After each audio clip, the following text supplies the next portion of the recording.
வணக்கம் நண்பர்களே, தமிழக அரசியல்ல முக்கியமான டாபிக்கை பார்க்க போறோம். முதல்வன் பட பாணியில ஒரு சம்பவம் நடந்திருக்கு, அதை பத்தி பார்க்கலாம். முதல்வன் படத்துல ஃபேமஸான இன்டர்வியூ சீன் இருக்கு பாத்தீங்களா? அப்ப ரகுவரன் அர்ஜுனை பத்தி கேட்பாரு. எதிர்கட்சிக்காரன்ட்ட இருந்து எவ்வளவு வாங்கின அப்படின்னு சொல்லிட்டு ஒரு கேள்வி கேட்பாரு.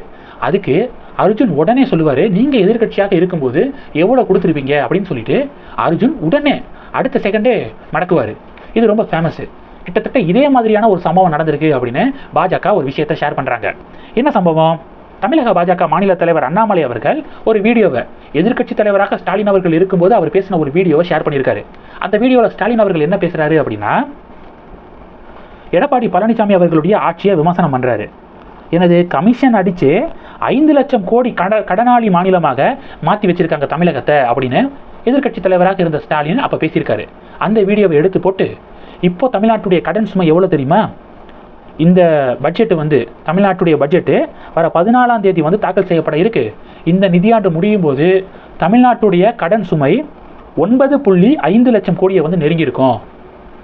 அதிமுக ஆட்சியில் 5 லட்சம் கோடி கடன் கடனாளி மாநிலமாக தமிழகம் மாறிடுச்சு. கமிஷன் அடிச்சே 5 லட்சம் கோடி கடனாளி மாநிலமாக தமிழகத்தை மாற்றிட்டாங்க அப்படின்னு சொன்ன ஸ்டாலின் அவர்கள் இப்போ தமிழகத்துடைய கடன் சுமை 9.5 லட்சம் கோடி. அப்போ நீங்கள் அடித்த கமிஷன் எவ்வளவு அப்படின்னு சொல்லிட்டு அண்ணாமலை கேள்வி எழுப்பியிருக்காரு. இது ஒரு பெரிய பேசு பொருளாக மாறி இருக்கு. உடனே ஃபினான்ஸ் மினிஸ்டர் தங்கம் தென்னரசு என்ன ரியாக்ஷன் கொடுத்துருக்காருன்னா, சென்ட்ரல் கவர்மெண்ட்டும் தான் மத்திய அரசாங்கமும் தான் 2014 55 லட்சம் கோடியாக நம்ம நாட்டுடைய கடன் சுமை இருந்துச்சு. ஆனால் இப்போ 2025 181 லட்சம் கோடியாக உயர்ந்திருக்கு. அதை பற்றி சொல்லுங்க அப்படின்னு சொல்லிட்டு, நீங்கள் அடித்த கமிஷன் எவ்வளோ நாங்கள் கேட்டால் கரெக்டாக இருக்குமா அப்படின்னு தங்கம் தென்னரசு சொல்லியிருக்காரு. உடனே அண்ணாமலை என்ன ரியாக்ஷன் கொடுத்துருக்காருன்னா, திமுக காங்கிரஸ் கூட்டணி ஆட்சி நடக்கும்போது எந்த இன்ஃப்ராஸ்ட்ரக்சர் வசதியும் நம்ம இந்தியாவில் இல்லை, ஃபுல்லாக கரப்ஷன் மட்டும்தான் இருந்துச்சு. ஆனால் இப்போ கரப்ஷன் கிடையாது, ஃபுல் அண்ட் ஃபுல் இன்ஃப்ராஸ்ட்ரக்சர் வசதி தான் அப்படின்னு சொல்லிட்டு அண்ணாமலை அவர்கள் பதிவு போட்டிருக்காரு. அது மட்டும் இல்லாமல் ஒரு மாநிலத்தை இன்னொரு மாநிலத்தோட தான் கம்பேர் பண்ணணுமே தவிர நாடோட நீங்கள் எப்படி கம்பேர் பண்ணலாம் அப்படின்னு சொல்லிட்டு அண்ணாமலை கொஸ்டின் ரைஸ் பண்ணியிருக்காரு.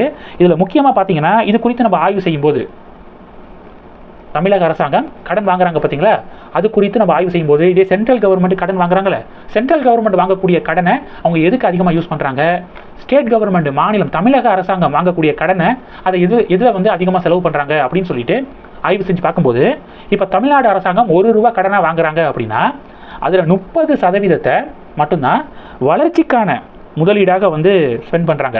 30 பைசா ₹1 கடனாக வாங்குறாங்கன்னா அதில் 30 பைசாவை வளர்ச்சிக்கான முதலீடாக தமிழ்நாடு அரசாங்கம் பயன்படுத்துகிறாங்க.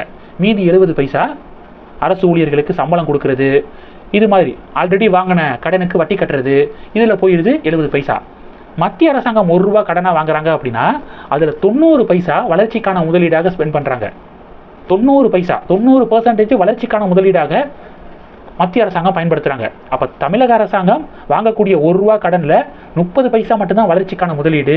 மத்திய அரசாங்கம் வாங்கக்கூடிய ₹1 கடனில் 90 பைசா வளர்ச்சிக்கான முதலீடாக அவங்க பயன்படுத்துகிறாங்க அப்படிங்கிறத ஆய்வு செஞ்சு பார்க்கும்போது தெரிய வருது.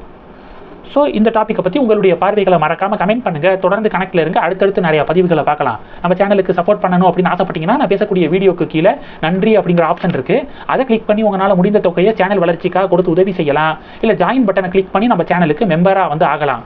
நன்றி. ஜெய் ஹிந்த்.